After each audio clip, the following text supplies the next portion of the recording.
Salam sejahtera dan selamat datang sekali lagi ke channel ini Current Sphere MY.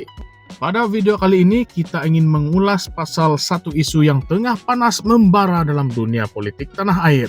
Satu isu yang kalau betul-betul berlaku boleh menggoncang bukan sahaja kerajaan negeri Selangor tetapi juga akar umbi PKR dan kepercayaan rakyat kepada reformasi yang dilakukan sejak lebih 2 dekad yang lalu. Kamu pernah dengarkah pasal Kajang Move? Sekarang muncul pula cerita tentang Kajang Move 2.0. Tetapi kali ini wataknya bukan Anwar, bukan Azmin, tetapi Amiruddin Syarih dan Tengku Zafrul Aziz. Dan ya, ada ura-ura mengatakan Menteri Besar Selangor Datuk Seri Amiruddin Syarih bakal diminta mengosongkan kerusi Dun Sungai Tua demi memberi laluan kepada Tengku Zafrul untuk bertanding dalam pilihan raya kecil dan kemudiannya dilantik sebagai Menteri Besar Selangor yang baru. Kalaulah betul, gila, memang gila. Ramai yang sudah mula bercakap tentang perkara ini. Ada yang sokong, ada yang geleng kepala. Tetapi apa sebenarnya yang berlaku di belakang tabir? Kenapa Tengku Zafrul? Dan kenapa sekarang?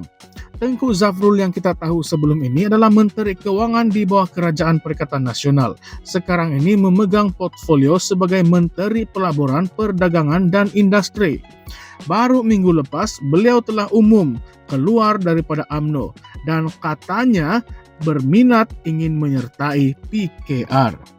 Tetapi yang menjadi tanda tanya ramai sekarang ialah kenapa tiba-tiba ada desas-desus tentang Zafrul menjadi Menteri Besar Selangor. Apa jadi dengan Amiruddin yang selama ini dianggap antara pemimpin muda yang paling berjaya dalam PKR dan banyak menyumbang kepada kejayaan PH di Selangor? Ingat lagi, dalam PRN Selangor tahun lepas, PH berjaya mengekalkan majoriti walaupun ada gelombang besar Perikatan Nasional. Semua itu berlaku di bawah kepimpinan Amiruddin. Jadi kenapa ingin mengetepikan dia sekarang? Penganalisis politik James Chin dari University of Tasmania berkata, kalau benar PKR ingin membuat langkah ini adalah sangat berisiko. Malah katanya, pengundi dan akar umbi PKR pasti marah kalau Amiruddin diarahkan kosongkan kerusi semata-mata untuk bagi laluan kepada Zafrul. Dan kalau betul ini berlaku, ia akan menjadi episod gelap lagi dalam sejarah PKR. Kamu ingat dulukah semasa Kajang Move? Masa itu PKR cuba menjatuhkan Tan Sri Khalid Ibrahim, kononnya sebab tidak ikut dasar parti. Mereka rancang Anwar bertanding di Kajang. Menang, jadi MB. Tetapi tidak jadi sebab Anwar dipenjarakan. Akhirnya Azmin Ali pula yang naik, tetapi ramai waktu itu kecewa sebab nampak sangat mainan kuasa di dalam parti. Dan sekarang benda yang sama nampaknya bakal berulang. Bezanya kali ini Tengku Zafrul bukan pun orang PKR, dia adalah orang luar. Dia bekas tokoh korporat, dilantik sebagai senator dan masuk kabinet zaman Muhyiddin. Kemudian kekal bawah Ismail Sabri dan sekarang jadi menteri pula bawah Anwar Ibrahim. Tetapi dia kalah pilihan raya. Kita jangan lupa itu. Dalam PRU 15 dia bertanding di Parlimen Kuala Selangor atas tiket Barisan Nasional dan kalah kepada calon PH. Jadi macam mana seseorang yang kalah pilihan raya yang baru ingin masuk ke dalam PKR boleh tiba-tiba ditonjolkan untuk menjadi Menteri Besar Selangor? Ada sumber dalaman PKR sendiri berkata, majoriti akar umbi tidak berapa setuju kalau Zafrul masuk parti, apatah lagi ingin melantik ke jawatan tinggi macam Menteri Besar. Mereka persoalkan niat Zafrul, adakah dia benar-benar ikhlas ingin berjuang bersama PKR ataupun sebab dia sudah tidak laku di dalam UMNO. Lagi-lagi bila dia datang dari latar belakang yang elit, bukan jenis pemimpin yang turun padang dan bergaul dengan rakyat marhain. Kalau orang kampung pun tidak kenal dia, macam mana dia ingin memimpin sebuah negeri besar seperti Selangor? James Chin juga berkata, walaupun mungkin Zafrul boleh menang kalau ada pilihan raya kecil, tetapi kalau dia menang dengan majoriti kecil itu akan menjadi peluru buat mereka yang tidak sokong dia dalam parti. Akan ada suara-suara dalam PKR yang berkata, tengok, kami sudah kata dari awal, dia tidak ada sokongan akar umbi. Dan ada satu lagi teori yang sedang berlegar sekarang. Kononnya, kalau Amiruddin setuju melepaskan jawatan menteri besar, dia mungkin akan diberi jawatan menteri di peringkat persekutuan. Adakah mungkin mengambil alih portfolio Tengku Zafrul sekarang? Tetapi soalnya, adakah itu satu deal ataupun satu rancangan yang adil?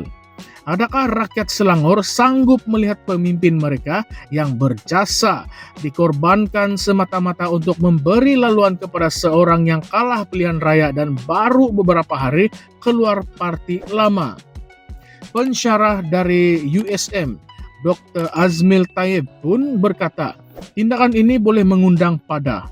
Beliau percaya Pakatan Harapan berisiko dihukum oleh pengundi jika percaturan ini diteruskan. Lagipun tidak ada isu besar terhadap Amiruddin, tiada kes rasuah, tiada kegagalan urus negeri. Jadi apa rasionalnya nak tukar?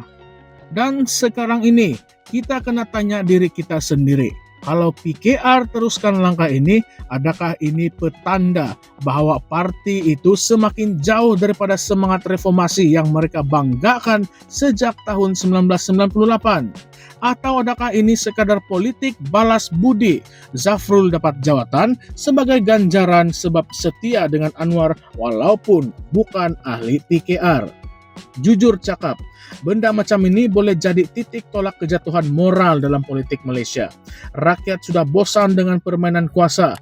Dulu kita sokong reformasi sebab kita percaya kepada integriti, ketelusan dan juga merit.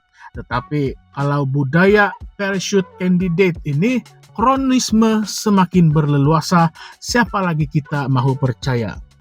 Dan kamu pula macam mana? Adakah kamu setuju kalau Tengku Zafrul mengambil alih jawatan Menteri Besar Selangor? Kamu rasa PKR masih parti reformasi ataupun sudah berubah jadi parti elit dan kroni? Nah, coba komen di bawah, jangan malu-malu. Kita ingin tahu suara sebenar rakyat. Benda macam ini tidak boleh diam. Kalau kita biarkan, esok-esok siapa tahu akan ada lagi move-move macam ini. Bukan setakat Kajang, tetapi mungkin move Putrajaya 3.0. Siapa tahu. Baiklah, sebelum kita menamatkan video pada kali ini, jangan lupa untuk tekan like, share video ini dengan kawan-kawan yang masih percaya politik itu untuk rakyat. Subscribe juga kepada channel ini Currents via MY untuk terus dapatkan analisis tajam, berita panas, dan pendedahan eksklusif macam ini. Kita bukan sekadar penonton politik, tidak. Kita adalah sebahagian daripada suara perubahan. Terima kasih juga karena masih setia bersama kami. Sampai jumpa lagi di dalam konten seterusnya. Jangan lupa kawan-kawan, kebenaran itu pahit, tetapi wajib kita telan, wajib didedahkan.